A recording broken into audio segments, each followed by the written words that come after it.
কিন্তু আমি ভাবছি অন্য কথা। রিমিকে পরে বলবো বলে রুমে চলে আসি আর ভাবতে থাকি রিমির সাথে রিলেশনে যাওয়া আমার ঠিক হবে কিনা। চিন্তা করে দেখলাম এটা রিমির ভালো লাগা হতে পারে, যার বর্তমানে কোনো পরিচয় নাই। তাকে ভালোবাসতে যাবে কেন রিমি? রাত তখন 8:30।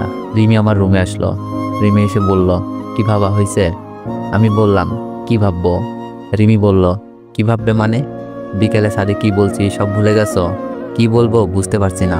হ্যাঁ বলবো নাকি না? আমার তো মনে হচ্ছে রিমির সাথে সম্পর্ক মানে রিমির আব্বু আম্মুর সাথে বেইমানি করা। যারা আমাকে সাহায্য করলো তাদের মেয়ের সাথে প্রেম করব, এটা মনে হয় ঠিক হবে না। রিমি বলল, কি হলো বলো? আমি বললাম, রিমি, আমার মনে হচ্ছে তোমার সাথে আমার সম্পর্ক যায় না, আর সম্পর্ক করাটা ঠিক হবে না। রিমি হয়তো আশা করেনি আমি এরকম একটা উত্তর দিব। রিমি কান্নামাখা কণ্ঠে বলল, কেন জানতে পারি? রিমিকে বুঝিয়ে বললাম, তোমার আব্বু আম্মু আমাকে এইরকম একটা বিপদে সাহায্য করেছে, তোমাদের বাসায় থাকতে দিয়েছে, এত রকমের যত্ন করেছে। আমি চাই না আমি তাদের সাথে বেইমানি করি। রিমি বলল, আমি এইসব মানিয়ে আব্বু আম্মু আমাকে অনেক বিশ্বাস করে, আব্বু আম্মু আমার চাওয়া মেনে নিবে। আমি বললাম, সরি রিমি, আমি এটা করতে পারবো না। রিমির চোখের কোণে পানি। রিমি বলল, তুমি কি আমার সাথে হয়ে যাও ঘটনার কারণে আমাকে ফিরিয়ে দিচ্ছ? আমি বললাম, কি বলছো এসব?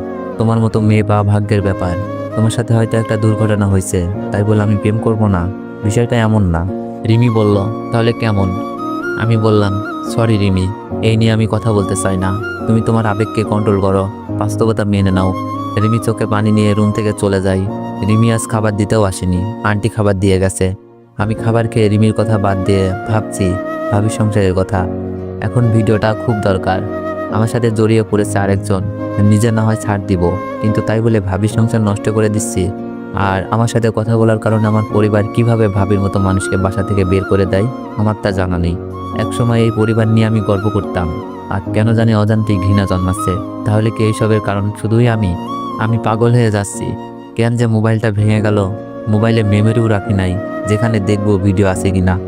আর মোবাইলটা এমনভাবে ভাঙছে ঠিক করাও অসম্ভব। আমি অন্য কোনো উপায়ে ভিডিও পাই কিনা ভেবে চলছি। দুলাভাইকে কিসে যেন ভিডিওটা দিছিলাম, মেসেঞ্জার চেক করলাম, মনে পড়েছে ইমোতে দিয়েছি। আগের ইমো ফিরে পাওয়া অসম্ভব।